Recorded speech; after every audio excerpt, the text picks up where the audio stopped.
Perkenalkan, nama saya Elizabeth, NIM 18010102559. Di sini saya akan menjelaskan tentang dua hal mengenai pasar keuangan internasional dan penentuan nilai tukar guna memenuhi tugas mata kuliah manajemen keuangan internasional.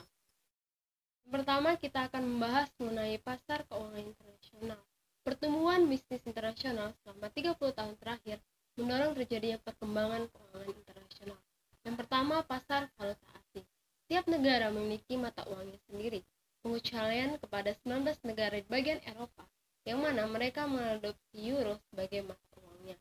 Nah, pasar valuta asing di sini memungkinkan pertukaran satu mata uang dengan mata uang lainnya, di mana bank komersial besar melayani pasar ini dengan menyimpan persediaan setiap mata uang, sehingga mereka dapat mengakomodasi permintaan individu atau perusahaan multinasional untuk berbagai transaksi.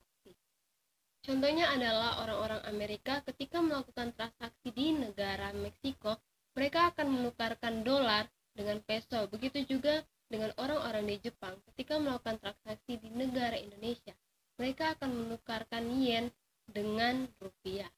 Nah, beberapa individu dan institusi keuangan berspekulasi bahwa ketika mereka menukarkan mata uang lokal mereka dengan mata uang asing yang mereka yakini akan meningkatkan nilai mata uang tersebut seiring dengan berjalannya waktu. Dealer valuta asing berfungsi sebagai perantara di pasar valuta asing dengan menukar mata uang yang diinginkan oleh individu ataupun perusahaan multinasional. Nah, dealer ini biasanya memiliki cabang di sebagian kota besar dan memfasilitasi transaksi valuta asing dengan layanan perdagangan online. Juga ada yang namanya pasar spot. Nah, jenis transaksi di valuta asing yang paling umum adalah transaksi langsung. Nah, pasar tempat transaksi ini terjadi, inilah dikenal dengan nama pasar spot. Kemudian, transaksi komersial di pasar spot sering terjadi atau diselesaikan secara elektronik dengan bank atau lembaga keuangan lain yang berfungsi sebagai perantara. Namun, jika bank mulai mengalami kekurangan mata uang asing tertentu, ia dapat membeli mata uang tersebut dari bank lain. Nah, perdagangan antar bank inilah yang kita sebut pasar antar bank.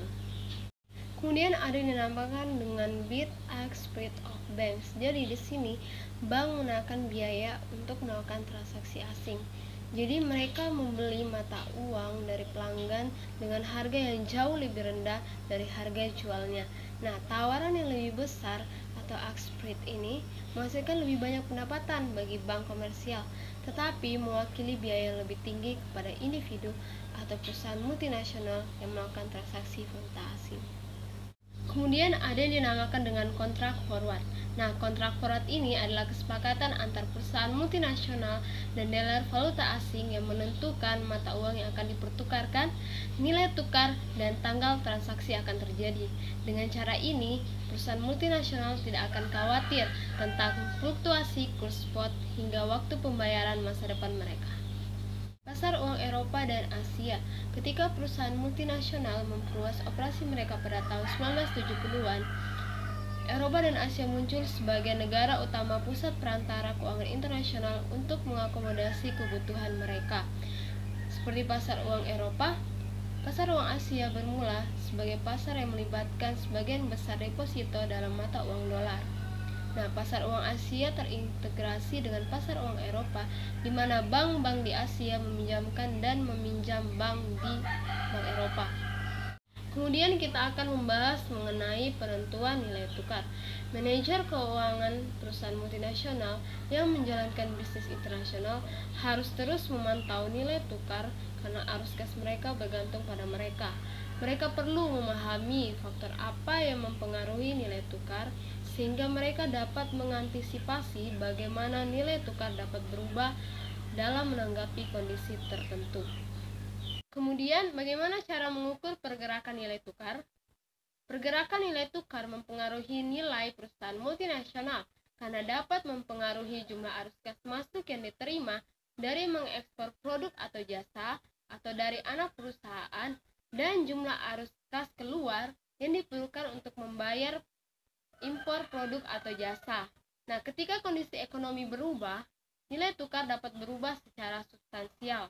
Penurunan nilai suatu mata uang dikenal dengan istilah depresiasi. Namun sebaliknya, Kenaikan mata uang dikenal dengan istilah apresiasi. Persentase perubahan nilai mata uang asing selama periode tertentu dapat dihitung dengan rumus persentase delta dalam nilai mata uang asing sama dengan S dikurang ST-1 per ST-1. Kemudian ada yang namanya equilibrium nilai tukar. Pada saat tertentu, mata uang harus menunjukkan harga di mana permintaan untuk mata uang itu sama dengan penawaran. Ini adalah nilai tukar equilibrium. Tentu saja kondisi bisa berubah seiring waktu. Perubahan ini menyebabkan penyesuaian dalam penawaran atau permintaan untuk mata uang apapun yang menarik yang masuk giliran menciptakan pergerakan harga mata uang.